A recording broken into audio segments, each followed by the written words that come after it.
Not really. The kid was like, "What are you saying?" I was like, "You know how you just pause to find the words?" He was kind though. All right. Excellent. Okay.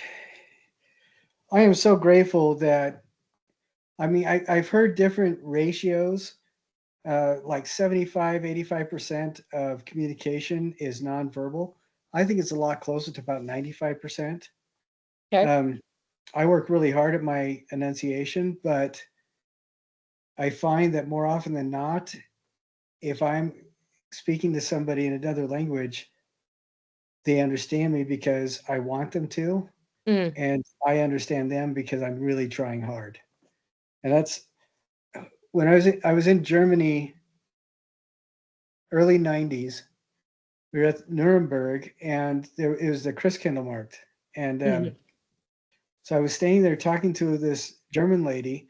My sister-in-law at the time was with me, and she was just going on about how cute my sister-in-law was. I think she was like 14, and we were just shooting the breeze about how cold it was, how our noses felt, and the taste of the glühwein, which is like spices in hot grape juice, and it Mm, sounds totally disgusting, like you'd want to vomit, but it's actually really tasty. like a mulled And cider. yeah, yeah. And as we were walking away, Martha turned to me and said, "I didn't know you knew German." I said, "Well, I didn't realize I did." Just gestured emphatically. Well, I remembered a lot of my German, but what I discovered is that German people are incredibly kind. If you are Mm, making at least an effort, they are super sweet. I so went are to the a French. gallery. I was getting like little prints by local artists to bring home, and I was in a gallery, and this guy in front of me was just, oh, it made me so embarrassed. He was obviously American. It was snowing outside, and he was wearing gym socks and flip flops and those way too long basketball shorts Mhm. and a jacket. It looked horrible, and he was yelling at the woman in the gallery behind the counter. And at one point, he said, and I don't think he even, I know he didn't realize he'd said it. Otherwise, he would have hid his face in shame. He said, "Are you stupid? Don't you understand English?" And I'm thinking, buddy, you're on the wrong side of the world. Yeah. And and the lady just held up her hands and in German kept saying, "I'm sorry, I'm sorry." And the guy finally just made one of these emphatic, disgusted sighs and left. And so I turned to the lady in my best German. I said, "I am so sorry. That is not how most Americans behave and stuff." And she held up her hand and she said in perfect English, "Well, I understand." And I said, I thought you didn't know English. And she says, "When the guy's a jackass, I don't know any English." That's great. That was really great. Yeah, I find the same thing no matter where I travel. I mean, I speak French, and I'd say that my conversational French is about 75 to 85 depending on the subject matter. So, but it's those weird words, you know? So like, but if I'm making an effort, they love like they're like just thank you, just we'll go Well, with it. even making a tiny effort, just Yeah. trying, Yeah. and that's when I was in Iran. I had been trying so hard to learn Turkish, Arabic, and Farsi, and Oh wow. when I was there, I had enough that I could apologize, which is Mhm. absolutely vital. I could ask directions to the bathroom. I could say please and thank you. I could ask somebody if they were having a good day. And I Mhm. felt confident about that. And the rest of the stuff, if I just said it really fast and pointed, everybody just assumed, just Yeah. like we do here, that I knew what I was saying. Yeah. And I thought thought I was doing so awesome until we were at this restaurant. I asked directions to the bathroom, and people are so good about personal space and privacy that Mhm. all the bathrooms outside of gas station bathrooms, which are horrific anywhere you Mm, go, outside of the U.S. and most places in the U.S., highway bathrooms suck. mm, But everybody is so kind. You get your own individual space for the bathroom. Like if it's a mm, men's bathroom, there's 10 stalls, but they're floor to ceiling sealed. mm, And so I went in, did my business. I came out and I thought, well, why are we sharing sinks with the women? And mm. all these women in their full chadors and hijabs and everything were kind of looking at me and smiling, and I washed my hands and they smiled and said hi and talked. And I left. I realized that I had followed the directions up to a point and then taken the wrong turn. And I used, but everybody in Iran to me was so kind and so Mm. nice that they would rather get mad at the person who designed the building than tell me I had made a mistake. Right. So Yeah. that was, and before I just want to share one story about that trip that was really, really cool. Um, and this happened to me several times, and it was weird. If you know a little bit about the history of Iran, um, in the Middle East, Iran had the most progressive government Mm, until about 1956. And the princess of Iran in the 1880s was really an instigator in bringing back pants for women, as well as being very vocal about women's right to govern mm, themselves. And so Iran and India both were really at the forefront of women in executive leadership roles for the mm, government, and people had voices, freedom of religion, all these kinds of things that we take for granted in the U.S. That changed in the late 1950s when all of a sudden BP oil came in and a Shah was installed with mhm, significant help by unnamed government um, entities. mm, And up until that point, they were really they were better. I mean, they had vote for women before the U.S. did. mm. I mean, people don't know that. No, And I mean, when the Shah was deposed, the Ayatollah was able to take over because he promised all these people that they would return to pre 1956 governmental uh, procedures. mm, And sadly, that did not happen.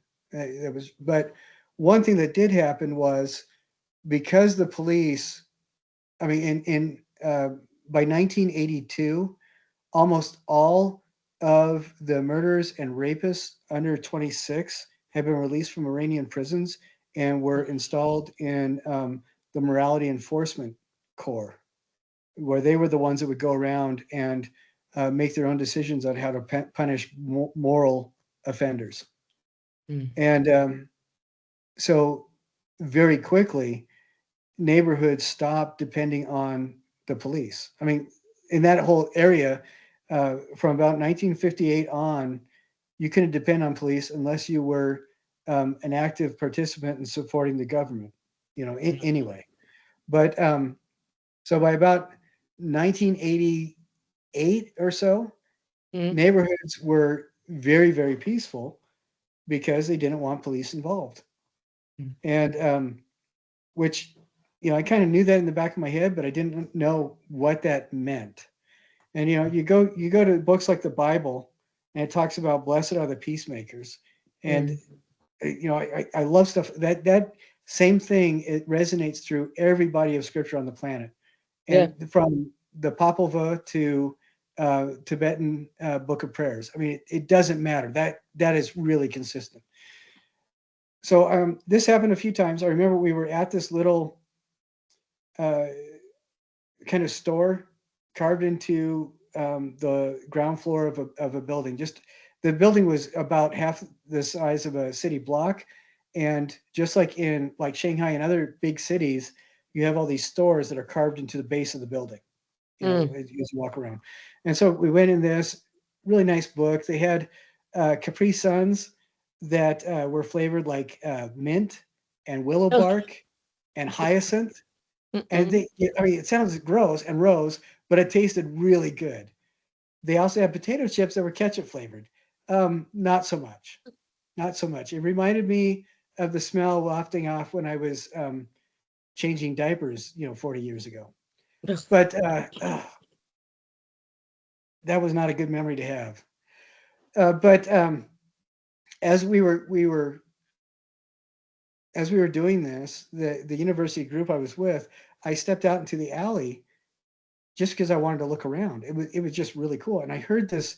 I heard something that instantly reminded me being in the 10th grade by the electrical arts building in high school when the kids would form a ring over by the smoking fire hydrant so that a fight would start. That kind of noise. Do you know what I Mm-hmm. mean? You guys know what I'm talking about. Yeah, the hubbub. And Yeah. I started thinking about it, and I said that I've got to find out what this is because that sound is reminding me of this, but it can't be that. I mean, I can't see that it is that. So I started walking, and um, a friend of mine with the university said, Andrew, just stay right here. I said, well, I would like to see what's going on. I want to know. And he said, okay, you stay behind me. Do not open your mouth. Don't get involved. Okay, Mm-hmm. I can do that. So we walked up, and what I saw was a ring of people around an old guy, 80s maybe, slapping the living snot out of like a 20 something kid, Mm. just whacking on him. And the kid had his hands up like this. He said, Abba, Abba, Father, Father, please stop. And Father is, like sir. Mm. So, Abba, Abba, stop. And he was doing that. The guy was just wailing him. And the young man was 3 times his size, did not do a single thing to defend himself. Just kept Mm. saying, I'm sorry, I'm sorry, I'm sorry. Please stop, please stop. This group of people were not yelling, rooting anybody on. They were around there saying, hey, calm down. It's not that bad. It's okay. And finally, Mm. they got fed up, and 2 guys just got back to back and put their hands together and then wedged themselves in between these two and separated them. Mm. And the old guy is reaching around this guy, trying to smack this young kid. And somebody, at about the time they got them separated, somebody pulled up with a motorcycle, a little moped type of thing, and somebody else pulled up with a Citroen, and they got the old man sitting on the back seat of the motorcycle and took him off, and they got the young man on the Citroen and took him off. And so I Mm. was asking my friend, so why did the old guy, why was there this fight? And he said, I don't know. I said, are these all like friends and neighbors? And he said, no, nobody knows anybody.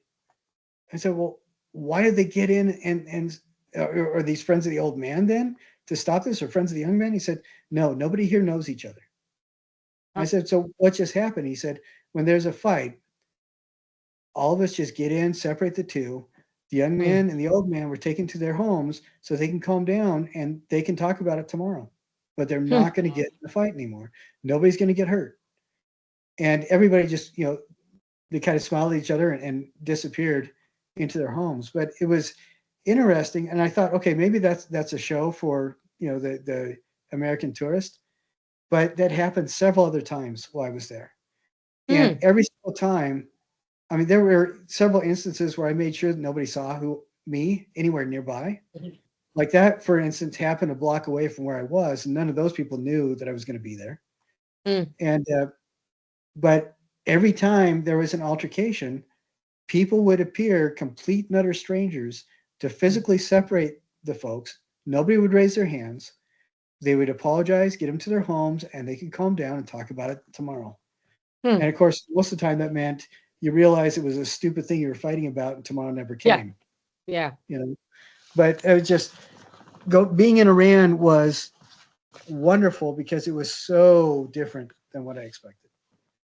And when I left the Houston airport to go over, I walked down the alleyway, to the airplane, and there were 4 border control agents with their submachine guns and full battle gear, standing Mm-hmm. there.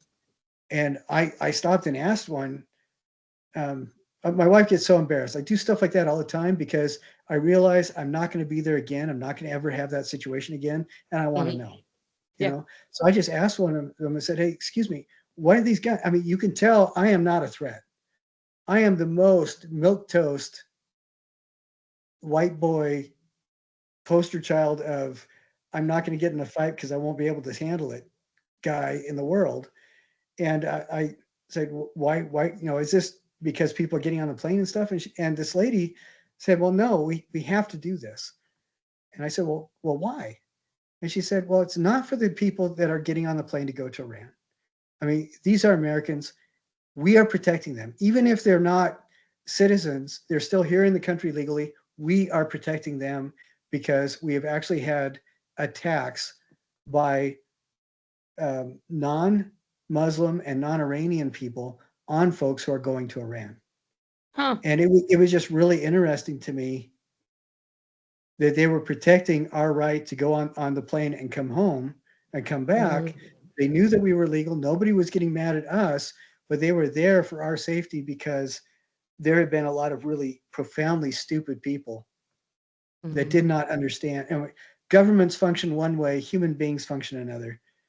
Governments Mhm. can hate each other and start wars, but it is very rare for people to do anything other than like each other the moment they start getting to know each other. You put Mhm. complete strangers in a room and they will start finding commonalities just as a matter of course. So that was a really good experience. I'll have to tell you about when I was at the Shanghai police station sometime. But Okay, that sounds fun. I oh that policeman was such a great guy. It was funny because it had some really entitled rich kids screaming for help, and the guy at the desk made sure that all the other officers who had nothing to do ignored these guys and pretended that they had phone calls. And so I mean, because these guys were holding up the phones, not doing anything, and putting them down, holding them up again, just to make these guys wait longer. It That's was great. fun. uh, I sorry for really, going on. yeah, no, it's good. I'm sorry for going off on that. I just thought it would be fun to share.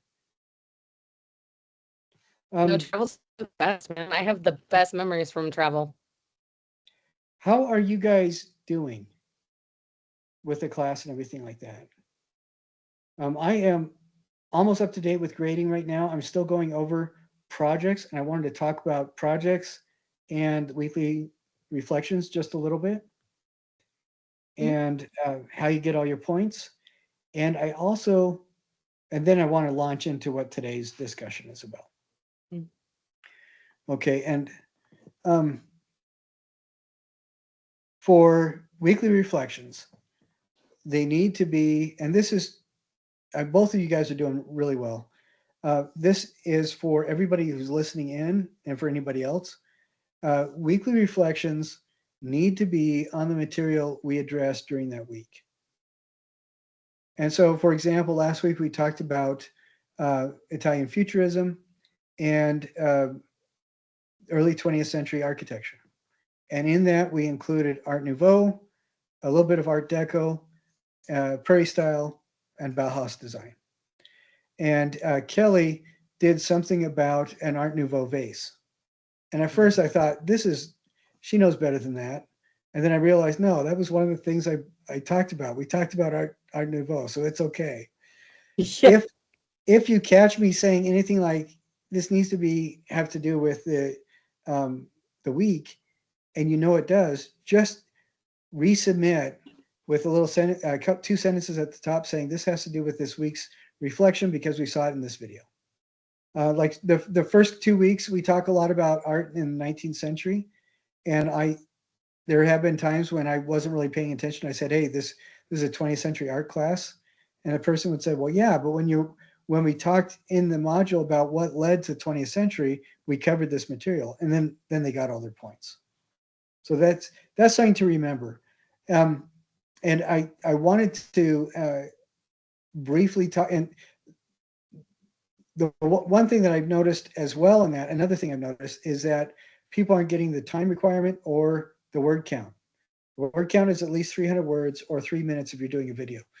Um, It's really important to get that, and you can get everything perfect and not have the word count and not get the best grade because you need the word count. And I'll usually add another couple sentences in your evaluation, for example, and then just do that, resubmit it. If I don't catch it right away, just email me. Okay, and that's really easy for the weekly reflections. And for the projects, there's a couple things that I noticed that I wanted to address. One is the projects must be directly related to 20th century art. That's something that is in all of the project assignment parameters and in the syllabus. This is a 20th century art class. So doing something on Egyptian art or Greek or Roman art or the Renaissance is not going to do it. Mm. I say that one of the students did a really interesting one where they actually compared Renaissance and Baroque portraiture to early 20th century portraiture. That's valid because they explained this is what I'm doing. Then another thing is not everybody is reading. When I talk about what is good for the project and or what is good for the discovery project and what is good for the research project, I talk about what needs to be done for that assignment. So if somebody writes an essay, it needs to have a certain amount of words in it and needs to have at least 8 photos. If you do PowerPoint slides, they need to be presented as a video so we can have your voiceover talking about the slides. And that's what it needs. If you're doing a project where it's a painting, you need to have project photos. You need to have some sort of explanation about why you made the decisions you did, and you should have a works cited page. And it may just be 2 works cited where you have a citation for that movement of art that you're copying and a citation for the reference point that you're using. Like if you're doing a digital reconstruction of a cubist still life, you need to have a citation for the still life that you're mimicking and a citation for cubism. Does that make sense, Mm. everybody? There is a couple people have done the video of the PowerPoint, but did not include in the video the last page with their citations. And so, I mean, that's a quarter of the grade is the citations. So if you get a note like that or you see anything like that, look at what I'm asking for, because it may be, if the video is too much of a bother to reshoot it and you're missing citations, do the citations in a Word doc and attach that to the discussion for that assignment. Because if you look at it on the right-hand side of your Canvas portal for the submission of the assignments, um, you'll see underneath the little dialog box, there is something you can click where you can attach a document. If you do that, make sure you email me and let me know. All right. Is this making sense? All right. Excellent.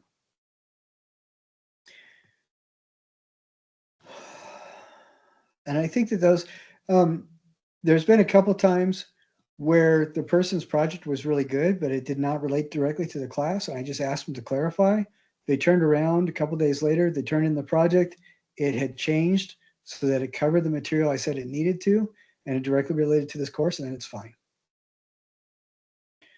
And Grace, I think I just was grading yours. Oh, okay. I haven't sent my submission, so I'll send that submission to you after we're done with the class. But it just needed a little bit of tweaking. And so most of these things, you put in 3, 4, 5 hours on a project, and you get a crappy grade. 9 times out of 10, it's because you missed the works cited page, or it's not quite in the right format, and it will take another half an hour, and then it's perfect. So wherever you are in that, please don't get discouraged. Just look at what I'm asking for and then submit. One thing that has been, I don't know, over the last 25 years, one thing that I find is consistently and irritating, and you'd think by now I get used to it because it happens all the time, is that every semester there are instances where people will submit something without reading through the assignment parameters. They don't follow directions, or they miss the point completely. And I realize that a lot of the times it's because people aren't paying attention. You know, they're just moving really, really fast. So if you do get a poor grade, double check, make sure that you've submitted the correct assignment, because that happens quite a bit. And then make sure that you follow the parameters that you need to for that assignment. And if you don't understand what I'm saying that needs to be done, email me, contact me, text me, and I will work with you and explain it better. Like I told you guys about that olive oil sandwich with olive oil. That Mm. was a great example, because when this individual went through the parameters that I laid out for the project, they spent another couple hours working on it, turned it in, and it was absolutely spot on perfect. It was exactly right.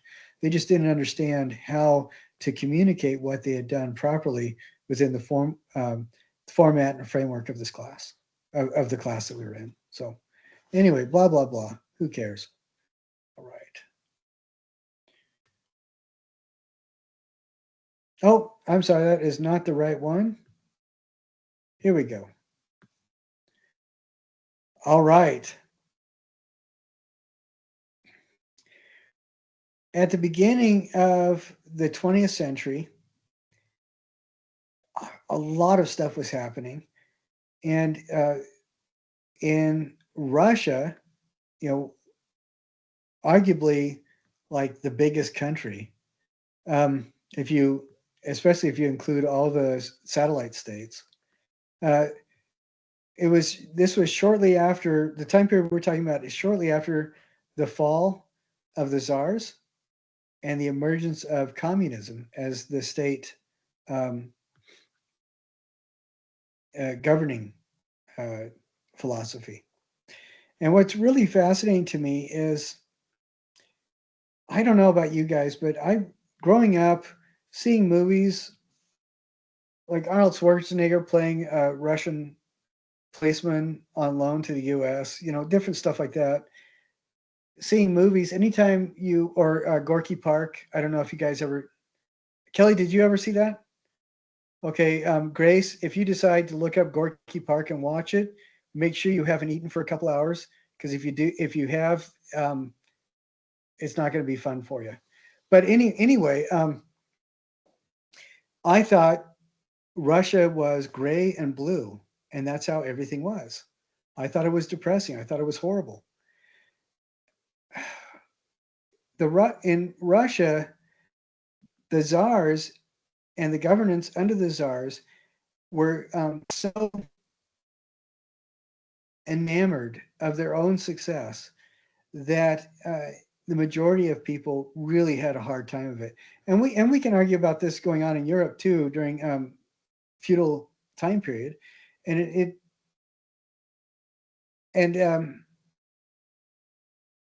the reality is that a lot of the times people joined the military because the chance at eating maybe 4 or 5 times a week, that was going to be twice as often as you'd eat at home.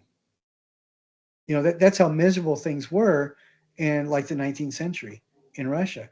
And so when the czar family was killed and that was stopped and communism came in, this created an atmosphere of incredible hope for a lot of people in what became the Soviet Union.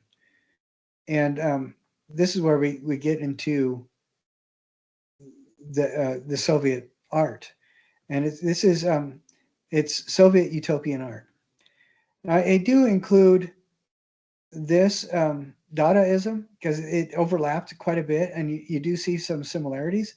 But for this, we're talking quite a bit about Russian constructivism is what we're going to be talking about in this module. Give me just a second here as I wait for my computer to catch up with me. So we're going to talk about Russian constructivism first, and then we are going to be talking about Dada, this right here. And it's interesting to me, in my mind, they are similar. I don't know if they visually are similar, but in my mind, they're conflated so much that I think of them as being similar, because both of them were challenging ideas that everybody had fallen into habitually for generations, in the same way that the futurists and the Cubists were doing. But they were doing it from really important perspectives, I think. And we'll talk about this in just a little bit. Uh, Russian constructivism used art and architecture to encourage people in the building of a new world. That's what they were doing. The Russians were constructing a new universe that where everybody had an opportunity to succeed with their own merit. It was going to be a universal meritocracy. That was what the ideal was. Regardless of, we can argue about communism and stuff like that until everybody's blue in the face. It doesn't matter. What matters is this is how the participants in the art and architecture space viewed things. They were building a utopia. Now it just so happened that in this utopia, God was irrelevant, and because a lot of the times religion have been used by czars and functionaries of the czars to uphold their own governmental structures. And I think it's interesting to me that a lot of the early Soviet Union were very invested in destroying things that may have seemed peripheral, but we understand why. We can understand why they were destroyed, because historically they have been used to support that governmental or that state abuse, the common people. But the artists involved in Russian constructivism were using everything they had access to, all the miracles of new technology, science, and physical construction materials, new techniques like camera techniques and things like that, to create new kinds of expression and new media. And it was a very exciting time to be an artist in the Soviet Union, because everything was new, everything was fair game, and you weren't being told that you had to build like church propaganda. And it's a lot of artists did skirt the edge of getting in trouble, because when they were tasked by the government to create government propaganda, they felt the same way about that. They did it anyway, but in a subversive way where it's really rude. If you see, in hindsight, seeing what's going on, knowing the artists involved, we can see that they were being kind of rude. But and then Dada was a way of this happened in Germany at about the same time. After World War I, the German government, believe it or not, was allowing riots to go on. Sometimes they would incite riots with the justification that the people that got killed in the riots meant that it was less people for them to manage as a government. Okay, so they would not discourage and not officially encourage different factions to fight each other, because it helped them extend their perspective without expending any resources of their own. And just, very nasty way of doing things. And so Dada grew as a way to respond to this, as a way to address, we fought World War I, we need to recover from it. These are the reasons why we got into the war, by staying true to really outmoded ways of thinking, not allowing or not appreciating the new culture that is arising, and not being responsible for the power that people have. And that's how Dada comes in. And I think to understand both of these, we really need to put on our critical thinking hats, so we can look at what they were doing, as opposed to just throw our hands up in chagrin and saying, I have no idea why a milkman is suspended from the ceiling. It doesn't make any sense. My grandpa got so fed up with this stuff. He said, that's not art, because he didn't understand. With Russian constructivism, people were trying to create a utopia using new materials and new ways of thinking, science, and new media. And with Dada, everybody was trying to ask folks to think for themselves, take responsibility for themselves, address questions that everybody assumed that they had the answers to already. So we don't think about them anymore. Bob Proctor said, people think that we think, and we don't. Most people, he said, over 90% of everybody would rather die than think. And that's how, the Dadaists felt.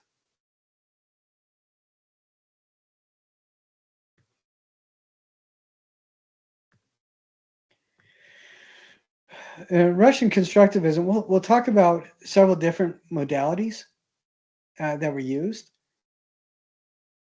And I think one of the things, just by looking at a couple of these images, it does look fresh and new, just the little bit that we see. This reminds me very much of Cubism, and it is directly related to Cubism. And we have these, worker as the ideal kind of imagery. And that, is there any American or Western photographer, when you see this image, the first person that comes to my mind is Man Ray. And he was like the fairy godfather of the surrealist photography movement in the early 20th century. He was experimenting with all sorts of multiple exposures and weird ways of looking at things and playing around with the focal length and focus and stuff. And when we see, have you guys ever seen Most Wanted? Not Most Wanted. I'm sorry. Oh, it's a Chris Pratt. It plays a real simp in it, and the hero is James McAvoy. But it's a movie about this kid that finds out he's actually a world assassin. He's son of a world famous assassin. But I it's done by a Russian film director, and the movie and the imagery in it is so visually striking. It's about maybe 8 years old now. So visually striking, so impactful, and that visual imagery is directly related to what this photographer was doing. And it was because of him and Man Ray, essentially contemporary cinema exists because of this guy, Lisitsky, and Man Ray were playing around with different things that photography could do. Special effects in cinema would not even exist, I think, without these guys. So, and that's 100 years ago. It just absolutely amazing. But I want to share some imagery with you, and then we'll watch a short video. These are really good articles. The articles I want you to link to are really good. And what's interesting to me is we can see that these guys are really touching base with what's going on with the rest of Europe, with the Western world and everything. They're using fonts that are directly related to Art Deco in the US and in Europe. They're using colors that are really used in advertising around the world, and bright shapes. They really know what they're doing. And what makes it different is you look at something like this, they are exploring, not trying to generate a portrait of something, not trying to give you an image of something that you can see out the window. What they are doing is exploring what new materials can do. And this is something that I think is really an interesting thing, and it's hard to put a vocabulary on. If you are trying to express your excitement about a new world, and you don't want to use a lot of easily, habitually used material from the previous world, or previous age, you don't want to kill and destroy the previous age, but you want to really celebrate what's available now. It's going to be kind of difficult. For example, if you can use plastic and you want to show what plastic can do that's different than any other material, you're not going to just replace glass with plastic. You're going to try to find new ways of using that material. If you want to use thin rolled aluminum, and nobody's ever used aluminum at its full extent before, it's a lightweight, strong metal, then you're going to try to find ways of using aluminum that is uniquely specific to what aluminum can do. You see what I'm saying? So when we look at these sculptures and things like that, keep in mind these guys are not trying to give you a conniption. They're not trying to make your brain explode. They're trying to demonstrate, look at the kind of stuff that we can do, that we can be aware of with the new materials. We have access to factories where we can cut and bend and roll metal like in a really easy way that nobody's been able to do before. We have industrial processes where we can create textures that have been very, very difficult in the past.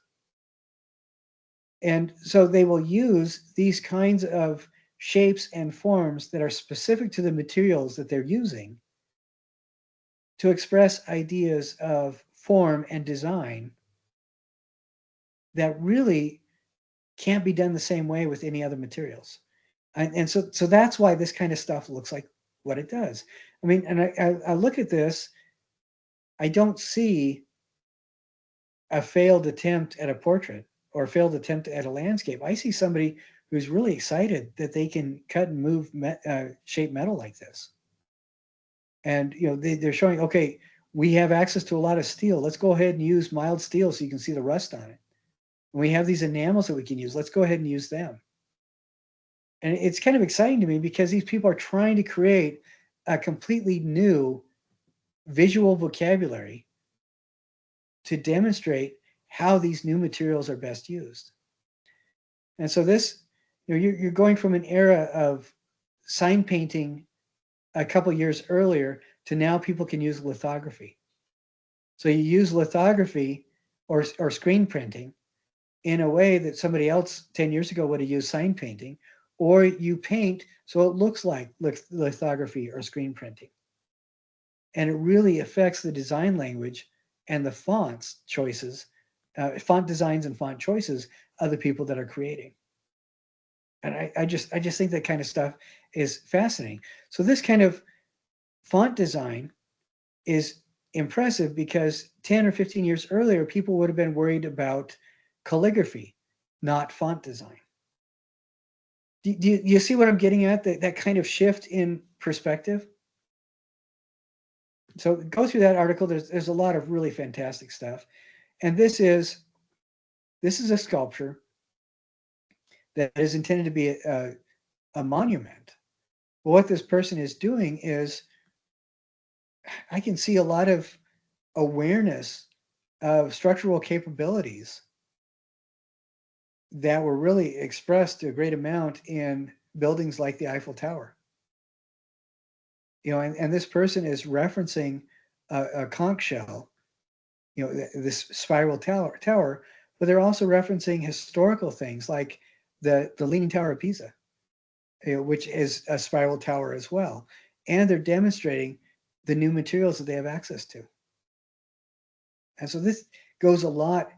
Does that kind of make sense why these things look the way that they do now when we look at it from that perspective? And this is not designed to be a functional room where you can go in and sit down. This is designed to be a contemplative space. It's designed to demonstrate what we can do with these beautiful black high intensity enamels and the new processes we have for wood laminating and metalwork.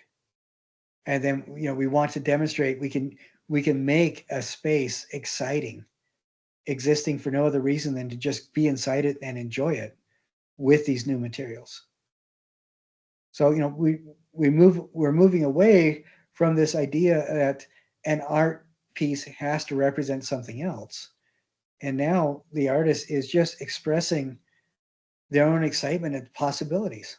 I think, I just think it's absolutely fascinating.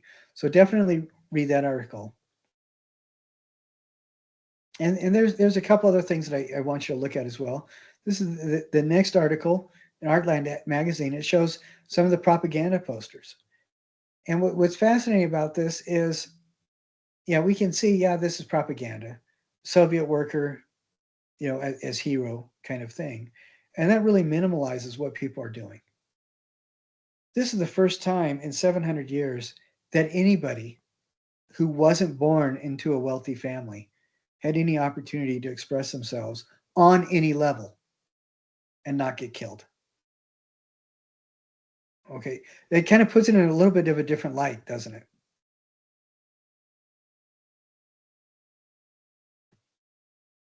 So I get Also, excited.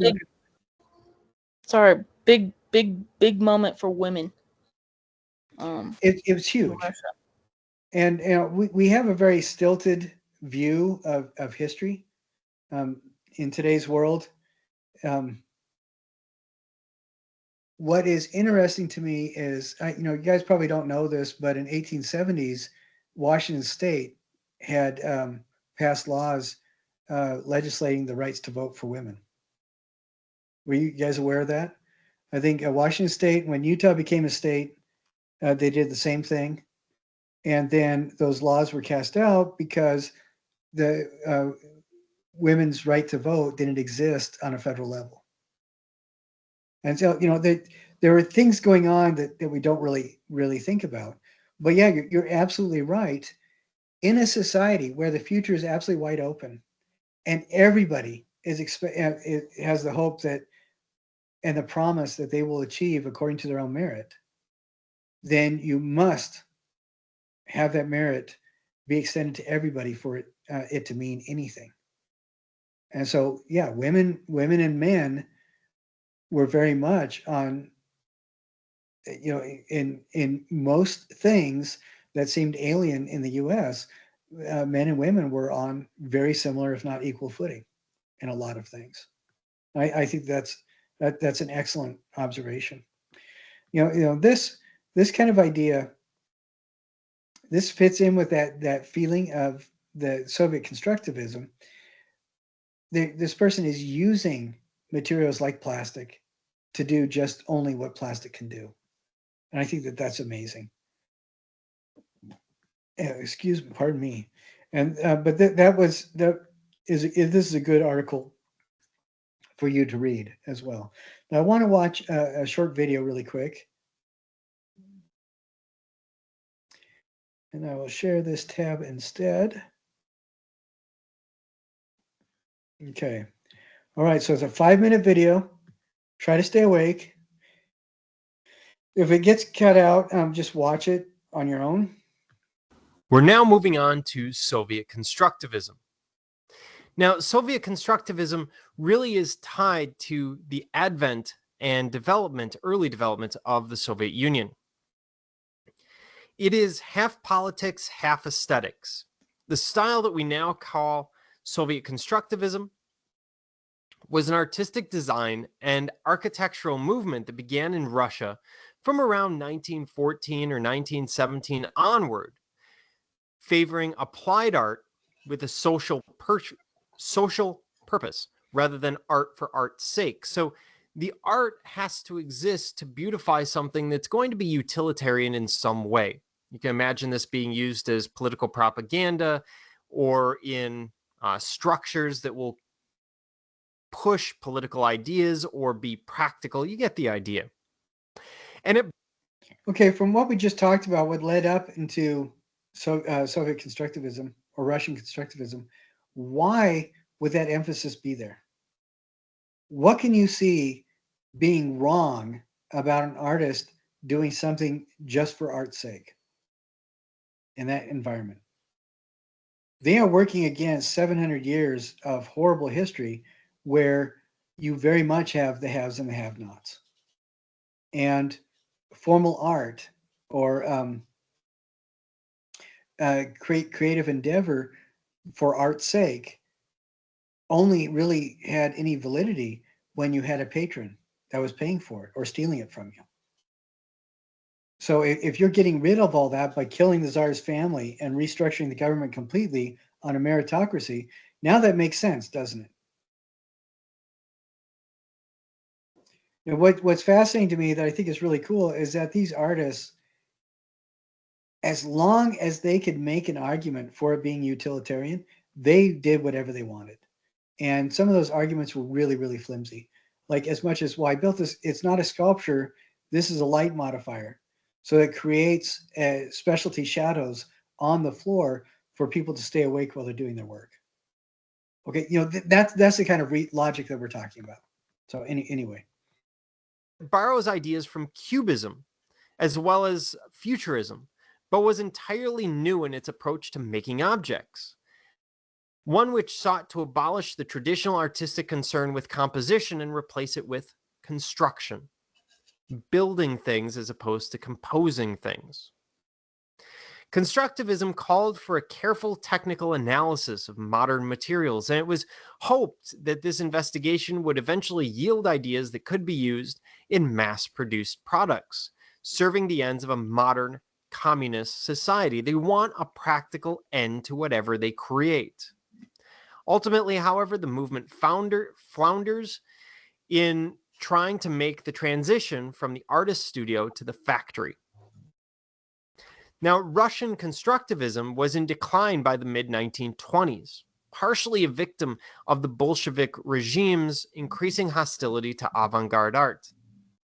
Not unlike Futurism, they exalted the machine as a source of universal progress in both its content and aims. Constructivism was hugely influential amongst progressive artists and designers across Europe. So let's talk about some of their ideals. Constructivists proposed to replace art's traditional concern with composition with a focus on construction. Objects were to be created not in order to express beauty, but to carry out a fundamental analysis of. Okay, we look at this. This is a style of architecture called Soviet brutalism, where you just have vast concrete walls and you're trying just to show off what the concrete can do structurally. When we look at this, I want you to notice a couple things. Do you remember last week when we were talking about the Bauhaus? Do you see any of that geometry here? This is something when the brutalists were doing something that was just being brutalist, it makes me want to vomit.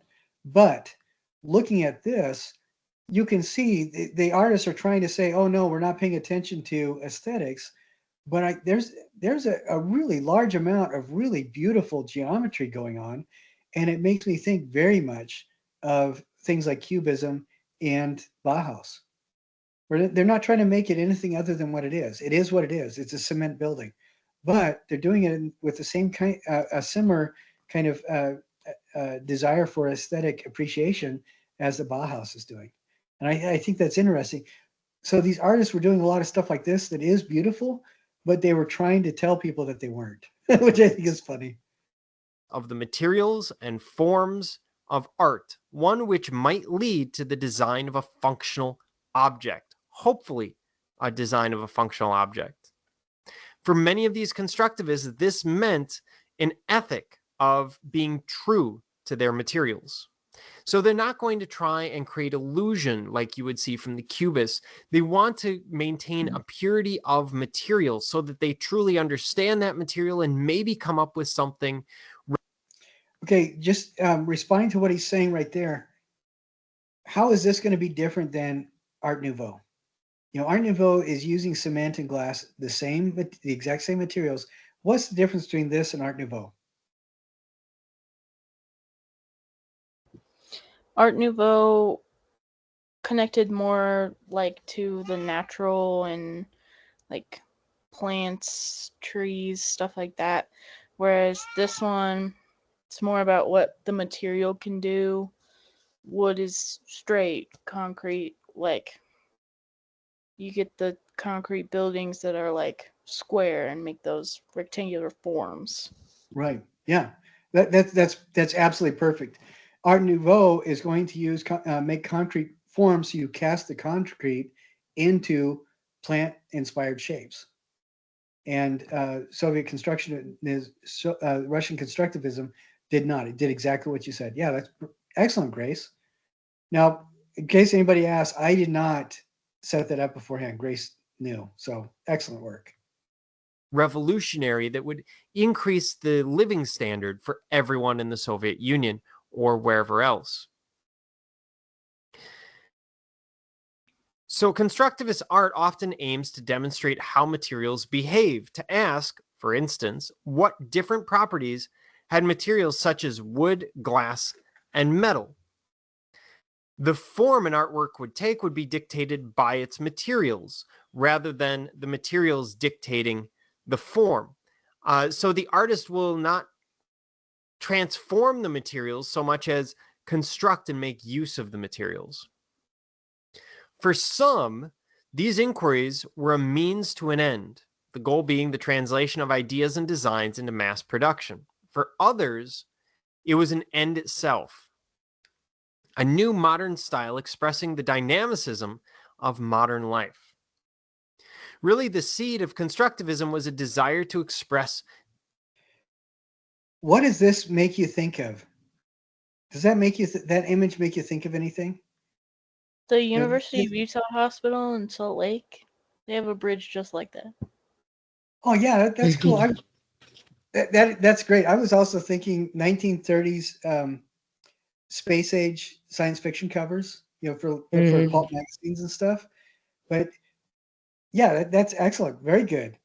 It's just interesting to me that Soviet constructivism inspired a lot of what we now think of in the U.S. as retrofuturism. Like that Disney ride Future World. The designs that people were producing in the 50s and 60s for the moon shots. How science fiction design cinematography imagined the future. It's all based on this incredibly hopeful constructivist perspective that the Soviet artists had developed. I think a lot of this constructivism, you can see the space race kind of building, like in Oh yeah, definitely. I can't remember the one that looks like the Leaning Tower of Pisa. I can almost see like rocket form in it. Right. Yeah. Yeah. Yeah, and I think what's exciting to me about this is you look at that Italian futurism and the celebration of guns, and you can kind of see that kind of darkness seeping in. Here, this looks like, look at what we can do. We can make this. Isn't that awesome? It's not about destroying the past. It's about concentrating on building a really amazing future. And it just feels a lot happier to me. Of course, I don't know if you could tell, I am a fan. I think, sorry, real quick. Russian constructivism, futurism, and Dadaism are all like reactions to new technology under different regimes. So like futurism was reaction to technology under fascism. Dadaism is like reaction to new technology under capitalism, and then Soviet constructivism is a reaction to new technology under communism. Yeah, I think that is really, it's interesting to me because you can really see that they have very different views of the world, even though they're using the same starting points. I think that's a great observation, great articulation of your observation. The experience of modern life, its dynamicism, its new and disorienting qualities of space and time. But also crucial was the desire to develop a new form of art more appropriate to the democratic and modernizing goals of the Russian Revolution. And democratic not meaning in terms of politics, but giving power to the people. Whole another ball game there. Constructivists were to be constructors of a new society, cultural workers on par with scientists in their search for solutions to modern problems. So let's look at their political propaganda. Artists saw art in the service of the Soviet system. They were in favor of this socialist or communist system. They integrated art and life, hoping that the art would foster the ideological aims of the new society as well as its citizens. However, only in Russia is the revolution in art and politics so closely linked. Elsewhere, we don't see quite the close link. And it's the artists trying to get close to the politicians occasionally taking advantage, but never really understanding the power of art and backing off from time to time, sometimes pushing them away and trying to get away from the avant-garde ideas that they saw at the base of many of these forms in Soviet constructivism. I really appreciate that perspective, because one thing we do see quite a bit with the Russian constructivism is that artists were doing things that weren't just utilitarian. there's no way you can say this is only utilitarian. What they are doing is exploring dynamic ways of potential futures with new media. And it's exciting to me because they did pull over a lot on the politicians who had they were completely disconnected from what the Russians were doing. This piece right here, this hanging construction, we're not going to watch the whole video, Alexander, but I do want to show this to you. See if I can find an image of it. There we go. Okay. This is pretty impressive. I mean, it looks like a starburst. It's called hanging construction. You gotta pause it or it's gonna go away. Oh, thank you. Yeah. This is really impressive for a number of reasons. Do you guys see what this is? Do you see how it's made? It's basically a sheet of half-inch plywood cut in concentric rings. All right. And the justification of this was to demonstrate how modern precision technology could manufacture a very material efficient three-dimensional form. So that's the justification for it. But you look at this, and so this is why the guy was able to get away with it, because he was demonstrating how to do this with the new technology. But what's exciting to me is this guy is just doing something that's fun. Rodchenko did a lot of things that were just fun to make, but when he wrote about it, when he got his grants, when he got the permissions to do this, they were all couched in these very constructivist forms, only for efficiency and betterment of the entire community. So I think that, and this is where you see a real birth of the tongue-in-cheek Soviet sense of humor. And I just, there were a couple Russian composers got away with it, and then they ended up going into prison because new people got in power that understood what they were doing. I can't remember their names, but one guy scored a production of Hamlet. It was a Soviet movie of Hamlet where the Dutch prince was actually the worker hero, and he was killing the proletariat, or he was killing the bourgeoisie who represented the Tsar and the Tsar's family. That's how they took Hamlet. And if you listen to, I'm sorry, I can't remember the composer's name, but if you listen to his film score, and this was done like the 1930s, whenever Hamlet comes out, his theme, you take it away from the visuals, and it sounds like the guy's using Russian instruments to make a clown theme. Hamlet is like a capering clown with really dark undertones, so he sounds super serious, but it's a clown thing. And then, of course, 10 years later, he was stuck in prison. But he had his laugh, and a lot of the artists did stuff like that I think is really interesting. But they also did things like this. Alexander Rodchenko is one of my favorite artists for a lot of reasons. And what this person did is just revolutionized Soviet photography, Russian photography. He was doing things that were specifically designed to be like Man Ray type surreal explorations of texture and shape.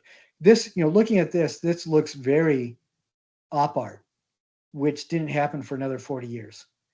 And but it is specifically done to demonstrate how a respected woman worker with her Soviet child is going to work in an efficient manner with materials that are being used to construct efficiently. And still, but he can't help, Alexander Rodchenko cannot help but make a beautiful photograph. So I just think stuff like that is just absolutely amazing. So definitely go through, look, this is an architect who does some really amazing stuff. We're just going to look at this really, really briefly. This individual would use materials, and you'll look at his construction, everything is being done with the explanation that it's efficient use of honest materials like, cement and things like that. But you look at what he constructs, and it looks to me, it reminds me very, and this is colorized, okay, so that you can see the different time or the different uh, elements of the project. But it looks to me very Bauhaus. You have the very simple shapes. You have the very simple forms that are put together in a really aesthetically balanced way, but all in the name of efficient use of materials. And I just think stuff like that is really fascinating.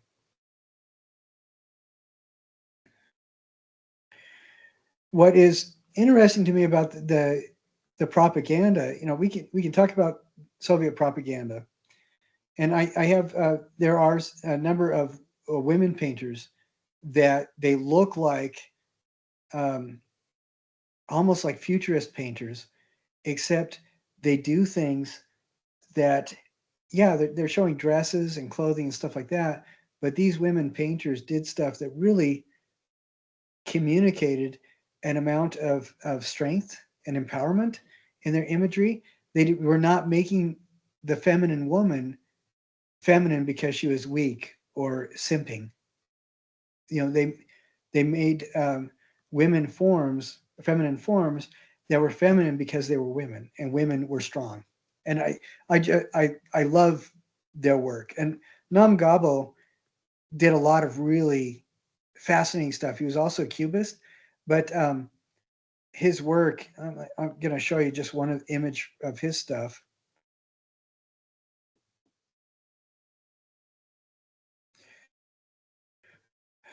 You can see the relation, I hope, to cubism in this, where we have interlaced fingers, we have shoulders, arm, torso, neck. Here's a mouth, here's a nose, this is the plane of the eyes, this is the head. Can you see the different kind of shifting perspective elements that we saw in cubism in this form? But you can also see a very concrete use of the material, which in this case is cardboard. He's using cardboard, demonstrating the capacities of cardboard. So it's also very constructivist as well. And I love seeing this kind of work because it really opens new doors for opportunity of, how can an artist communicate what they want to communicate. I think stuff like that is really beautiful.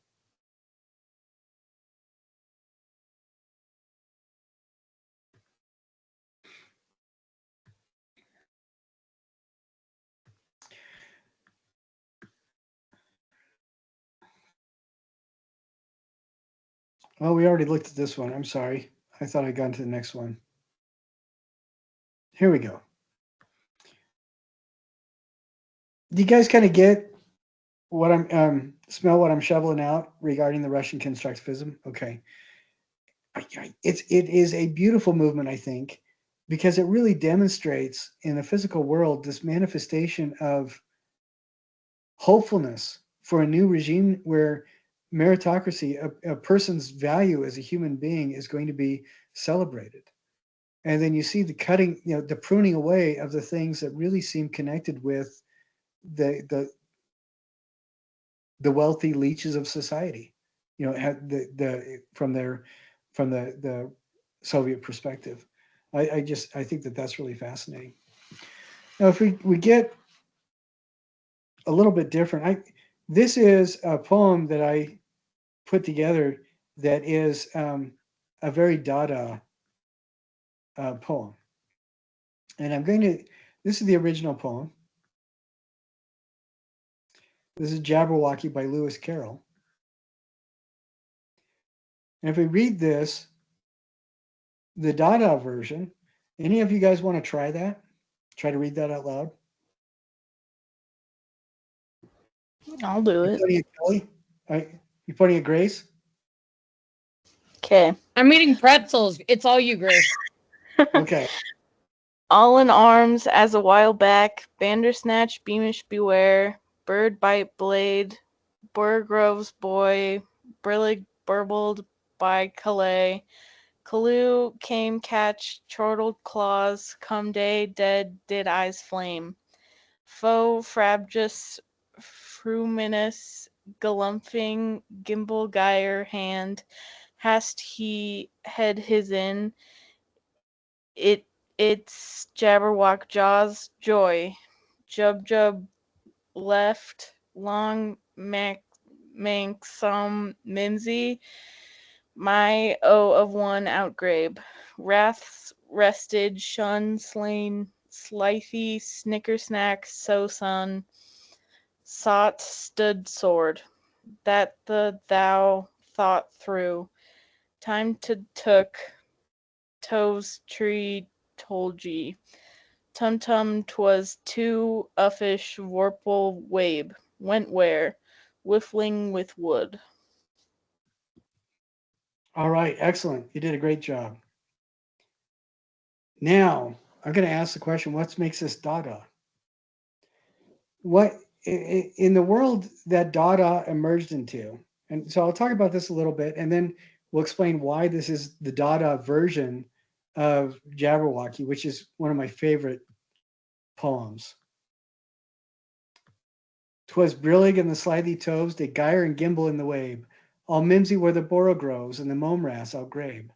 Beware the Jabberwock, my son, the jaws that bite, the claws that catch. Beware the Jubjub bird, and shun the frumious bandersnatch. He took his vorpal sword in hand, long time the manxome foe he sought. So rested he by the tumtum tree, and stood a while in thought.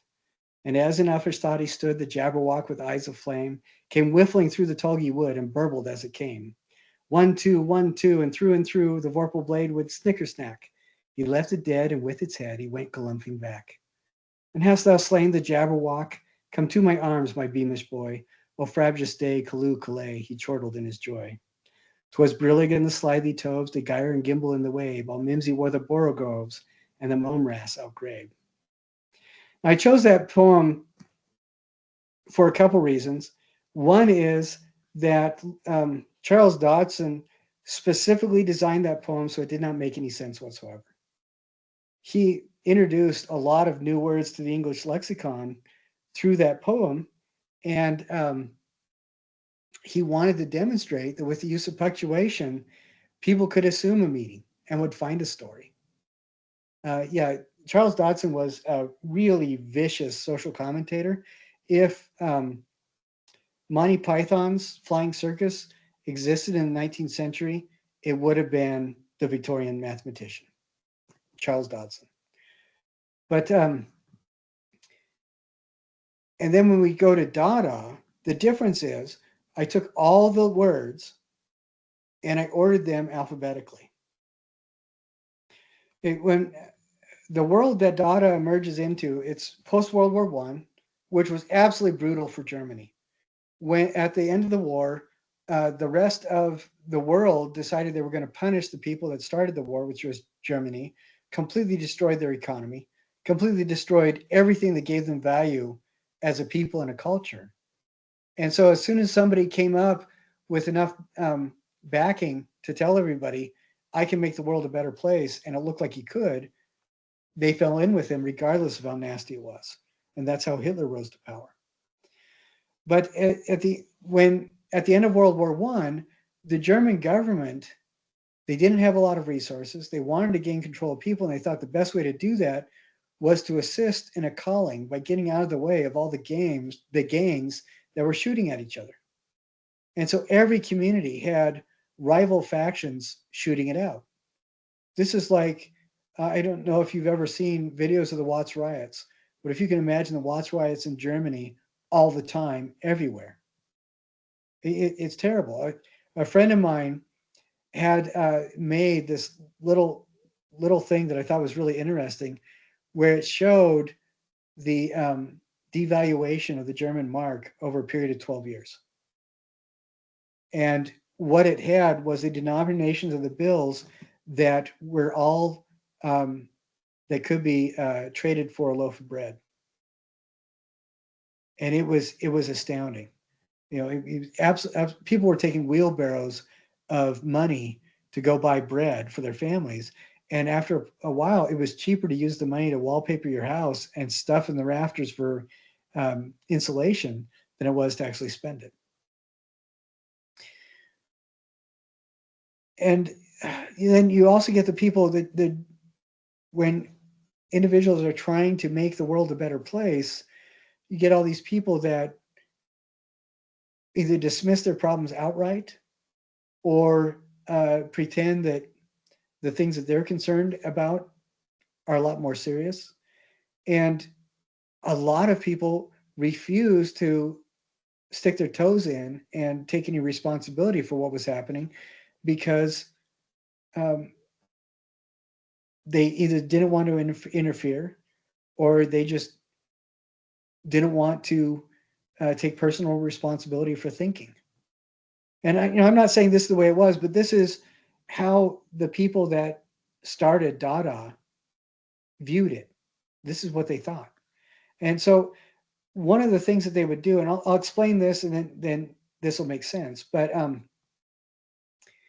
what they started doing is getting together for salons and demonstrations about Dada that were designed specifically to force people to look at what made art valued as art. What makes art? Remember the Cubists, Marcel Duchamp, people like that, they were depending on the audience to participate in the generation of meaning. And the Dadaists were going a step past it. They were doing that as well, but they were going further, asking you as a viewer to think, why can this be counted as art? What makes it art? What gives it validity? So poetry is, we look at poetry, and I think poetry works when you have the right sequence of words that sound correct, that are put together in a beautiful way to generate a meaning that transcends what the words alone are. And in Dada, a poem would be, they would take a poem like I just did and alphabetize the words, because you have all the words there. Is it and they're asking you, well, is it the sequence that makes it the poem? Is it how you read it that makes the poem? How you pronounce the words that makes the poem? They're asking you to engage with that kind of thinking. And they'll do, I want to show this picture again. I'm sorry, I get excited about this and I lose track of time. I just keep going on. So we look at this and we look at this panel. Okay, this right here, this guy dressed up, it looks like to me a milkman uniform. With this kind of thing, the person is saying, okay, is a sculpture art because it looks like something else? Because this definitely looks like something else, but it's just a mannequin. So it's not art, right?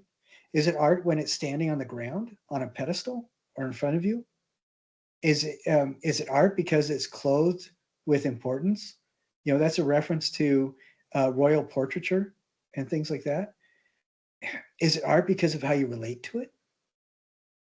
And by, you can see each of those kinds of things in relation to like a sculpture, a portrait sculpture. The person is addressing and then twisting it a little way to make you think maybe art lies in the placement of it. Maybe art lies in how the object is dressed. Maybe art lies in who made the thing. Because, most of the sculptures attributed to Michelangelo were designed by him, but most of the work was done by the people he employed, yet they're still his work. In this case, the sculpture is almost entirely done by the factory who created the mannequin. You get in galleries, people are supposed to walk around and look at paintings. So let's put chairs right in the middle so everybody's forced to sit down if they want. Or, they have an opportunity to sit down. Important paintings are supposed to be of things you can understand. This looks to me a lot more like contemporary cartooning or Basquiat, who wasn't even born until 40 years after this. He's another 20th century painter that we'll look at later. And it's just fascinating to me. And then this guy could be somebody visiting, or he could be a performer. So the idea of poetry, I'll just return to that again. They would recite poetry where they would do all the words in alphabetical order, Or they would have 4 people that would each recite, overlapping each other verbally. Each would recite 1/4 of the poem. So this person would be, say, word number 1, word number 5, word number 9, and the next person would be 2, 6, 10. Yeah, and they would all say it at the same time.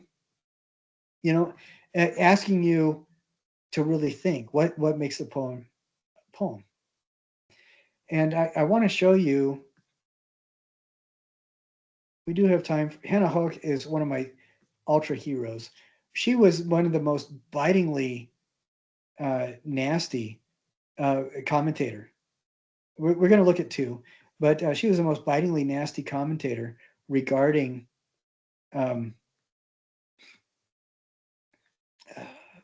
the Dada movement, because she would do things that were directly intended to embarrass people and give her honest view about how stupid politicians were. But she did it in such a way that nobody really knew, unless you're part of the audience and you wanted to help participate in her construction.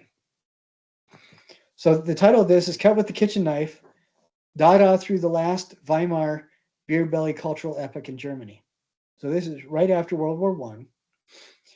Dada was the name of the movement because they were trying to think of things that didn't make sense, things that were unrelated, because they're challenging the audience to generate with them not just the meaning of what it was that they were doing, but also challenge their thinking about what validates something as art. So Dada theater, I never really understood it, and I don't get it. Intellectually I understand it, but I can't enjoy it. Because Dada theater is, they will have people do disconnected, disjointed things. We'll take snippets from what we expect to see in a play, interject it with stuff that we definitely don't expect to see in a play. The action will happen completely out of sequence, but it's designed so that later on, if you think about it, readjust it, you start approaching some semblance of understanding. Now, what Hannah is doing here is, this is the first real time, the first person that really used, or the first people that really used collage in legitimate, air quotes, legitimate gallery imagery were the Cubists. And they were exploring just how textures fit together. Their collages on guitars and things like that Braque and Picasso did some were really amazing, beautiful things. We look at that, and then if you look at that and you look at Hungry Caterpillar, Eric Carle's book, you really see that he is a direct descendant of what Braque and Picasso were doing 70 years earlier. Very, very cool stuff. But what Hannah Hock did with it and the Dadaists, this is the first time that people were using collage specifically to generate visual imagery that had visual intent behind it. It wasn't just an exploration of textures. So I want everybody to watch this video, and it talks about the different quadrants. We take a line right through here and a line right through there vertically. Each of these say very different and specific things that become discourses for what Hannah Hoch is communicating. Right here, she's kind of ridiculing contemporary German politics. This is a chancellor. You see his mustache here. It has 2 wrestlers upside down that are grappling for his mustache. He's looking all serious, and it's absolutely ridiculous. You see things like this where a ballerina is dancing and throwing up ahead of another politician. She's using Dada over and over again. Dada is a word that babies use. Don't make any sense. That's why Dada was the name of the movement.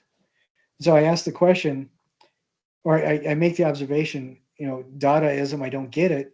Well, that's exactly it. You're not supposed to get it. It's supposed to force you to think. And it's not necessarily about thinking about the things you see directly. It's about thinking about the things that those things you see inspire you to think about. Do you know what I mean? they're trying really hard. Most of the Dadaists are trying really hard not to directly say what they wanted to, but to lead you to a path of thought that would connect with their message. And Hannah Hawk was a little bit different because what she did do in this is like, here's a big, huge baby, and here's another German politician's head on the big baby. Here's a dancer and two politicians' heads. She's doing all these things that a lot of people didn't notice right away. As you know, politicians were not paying much attention to art, but as they started realizing it, you know, she after there were a couple threats on her life because they felt that this was um, almost treasonous. When it's making fun of people like this and ridiculing them. When what she's saying is, or one of her messages is, if politicians want us to take them seriously, they need to be mindful of their responsibility for their jobs. You know, and if they're not, it's perfectly appropriate. And she could have been so much harsher to this than this, and it would have been well deserved. Because remember, these people, these politicians, were justifying rampant gang violence in the streets of throughout Germany because that would cut down the surface population and eliminate the necessity to pay for a military presence. She also, in this one, in the lower right quadrant, that one's sort of about how the Dada movement was very male dominated, and she felt like she didn't like, while she shared the same values as the male Dadaists, she just didn't fit in really, because although they were like pushing for this, like, what is art, like, who can make it, why is that, you know, why that is, they didn't really consider women like, oh yeah, women can make art the same way we can. So in this lower right quarter, like those two on the ballerina's head, that guy on the baby, and that's her right there actually. No, over to the right is her. But This yeah. She talks about, or she wants it to be like, women are in this space too, and women are also feeling this like political outrage also. Yeah, and that's one of the ironies of the Dada movement, I think, because they were trying to get people to think, be responsible for themselves, but out of 20 Dada artists, 2 of them were women. And not only were 2 of them women, but their perspectives were usually just dismissed out of hand, which was, you know, really frustrating, specifically because that was completely counter to the message of Dadaism. But yeah, that's an excellent observation. And it seems to me like at this time that she was working, she almost would have had more, or she would have had more respect if she had been in the Soviet Union, you know, with that Russian constructivism, because their women were valued, you know, as more than just caregivers. We didn't really talk about it, but Stepanova, Varvara Stepanova, she made the results of the 5-year plan. It was it's a collage piece, but she was huge, and she was big on propaganda. She was big on making propaganda for the Soviet Union.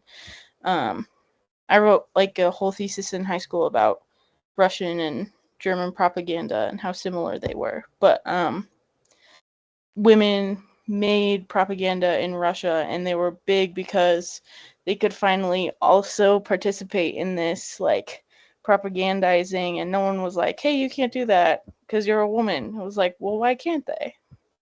Right. And you have women sculptors and architects. You have,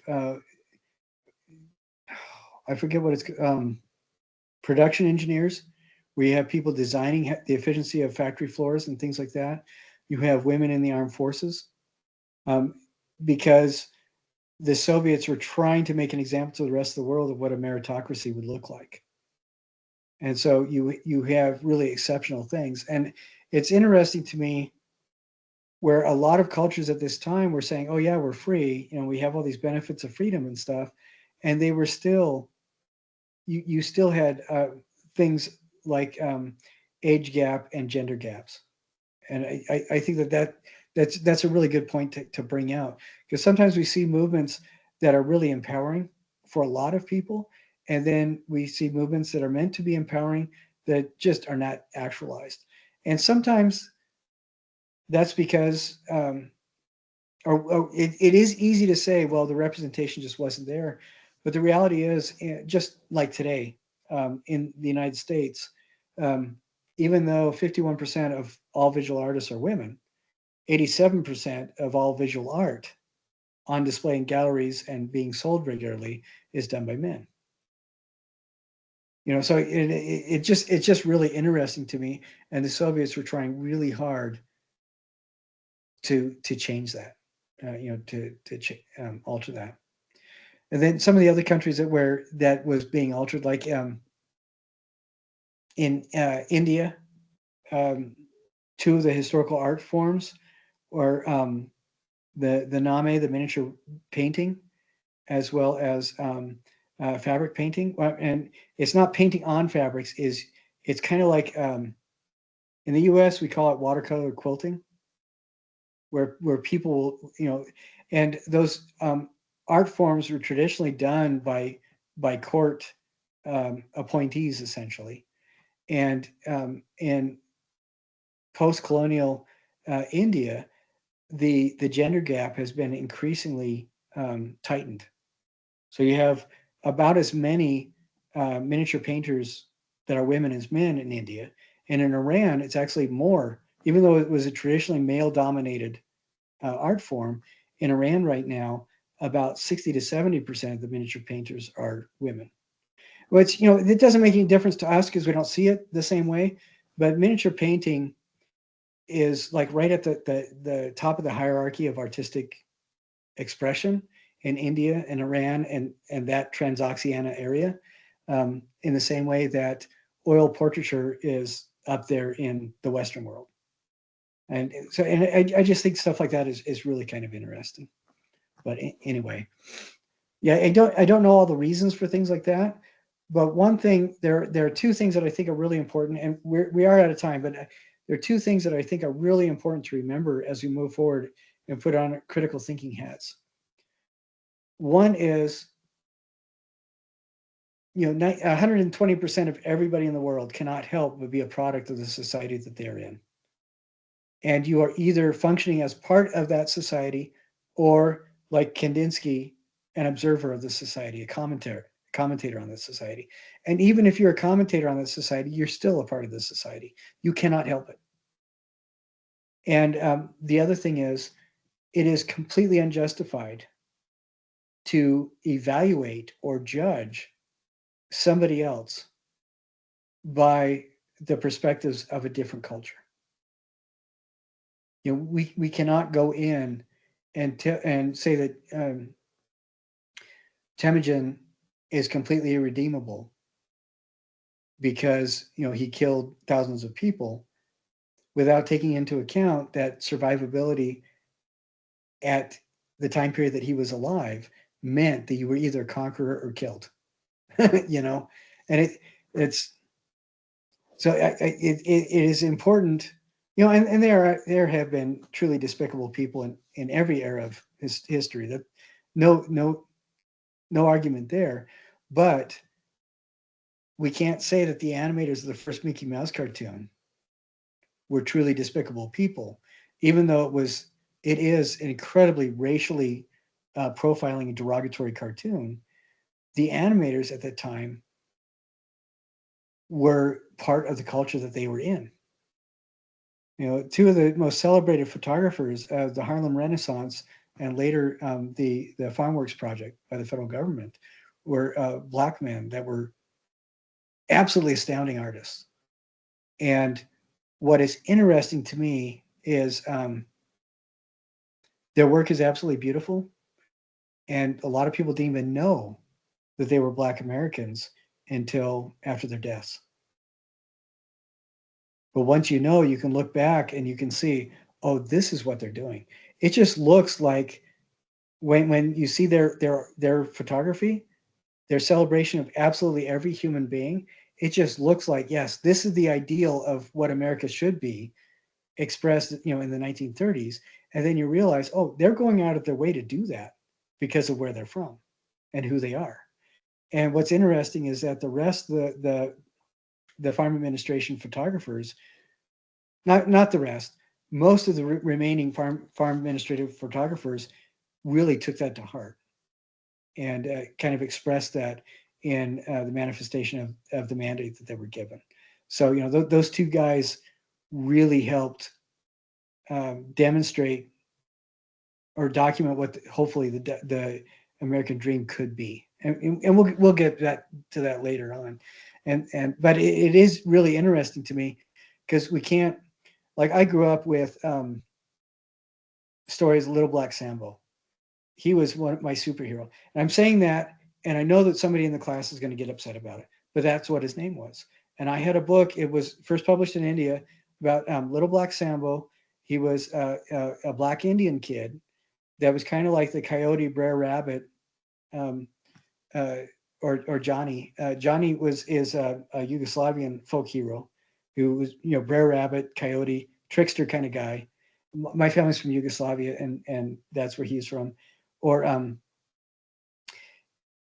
he would do all these kinds of tricks so that he could overcome four bully tigers, or outsmart the white slavers, or whatever it was. And I just, the home that I was raised in, he was a superhero because he used his wits when he didn't have a lot of strength. Or John Henry, these kinds of guys. And then when you look back at those books and look at those illustrations, as a kid, I just saw Sambo, my superhero. And looking back, I can see that the person that was doing it, whoever was illustrating from a very race specific perspective of colonial India. And it was, but we can't judge and deride people entirely because they are a product of the culture that they're in. And as we go forward, that's something to be thinking about. There are some things that I think are really despicable that I'm not going to go much longer. Sorry, I am going over. There are some things that I think are pretty despicable if we just use them as default ways of thinking, unless we actually use our critical thinking. And one of those is blanket terms like primitivism. Okay, primitivism should mean non-technological, but it implies in its use non-thinking, non-intellectual, non-scientific, ignorant, and it should not. And that's one of the things that I think that's why we need to keep our critical thinking hat on. So when we see terms like that, when we look at art from different eras, different communities, then we can appreciate what they're actually trying to communicate. Last example is photography in the late 19th century. People are angry. People look mad. It's because and then you look at the documentary photography of Southeast Asia and China by European photographers when a lot of guys are smiling really big and everything. They are not perpetrating racial stereotypes. The difference is Westerners thought that portraiture was reserved for people that were serious. And so when you're doing a dignified portrait for your family, it was really under the influence of Frederick Douglass that people started smiling in photographs. That we can attribute that to him and what he said about photography being a miracle. But in Southeast Asia and China, where people didn't know or have that same kind of Western history, they wanted people to remember them as being happy. So why not smile? And so things like that to be thinking about. So anyway, blah blah blah. Any last observations or questions before we wind up? Grace, you killed it tonight. Thanks so much. Yeah, Grace, you were awesome. Thank you very much. Oh, thank you. I love Russian constructivism. It's like my favorite. Well, it's when I first came to it, I was expecting the gray drab Soviet stuff that we see in movies, because Americans are supposed to be better than the Soviets. Yeah. And what I grew up on 1930s pulp fiction illustrations, 1940s, 1950s science fiction movies, and it got me so excited to see that same level of hopefulness was what guided the Russian constructivists. It just got me super excited. It's so cool because it's like, yeah, like they're seeing what the new materials can do, but also like what can people do, like Yeah. people plus the new materials, what plus these new ideas, like that one painting, or not the painting, the propaganda poster of all the hands that are like this. Mm-hmm. Like all the hands together, like just, I'm like, let's get that here. Let's get that now. I'm going to use your comment, Grace, the one you made about having these three very similar movements, but they're all, they start here, but then they're all reacting differently based on what was happening at the time. Yeah. I'm using that in class tomorrow. I'll totally credit you. But that was one of the best ways to articulate something that to like the surface looks, they have similar features if you don't look any more than like 10 seconds, Right. Yeah. But then you take into consideration, yes, capitalism versus communism versus whatever, versus Switzerland, where they were neutral, weren't they? Zurich as a meeting ground for, yeah, well said. I'm really like, I didn't even, love it. Thanks. Yeah. I think a lot of people's art are like a means of their like situation, right? Yeah. So yeah. I mean, what do you political situation is huge. I asked my students yesterday, I said, okay, let's say it takes like 5 to 10 years to be able to look back on an art movement and go, oh, okay, they were doing something like specific. Mhm. What do you think the art will look like in 10 years from now? Yeah. Like what will the reaction be to today? Yeah. I love that question. That's my fave. Yeah. I like that too. I think that those are really powerful observations. I'm glad you guys are thinking. It makes it a lot easier to sit where I am sitting, where people are actually thinking through. Mm. And I love that because when I was talking about in the 1950s, we started getting all these movements with color field theory and abstract expressionism. When I talk about it as an American reaction to the Cold War and the constant threat of nuclear bombardment and annihilation, then they coalesce, and it makes a lot more sense. Or if you know that Jackson Pollock was essentially adopted by a Navajo family, and he grew up on the shooting chant, and he loved the colors, and he loved the message.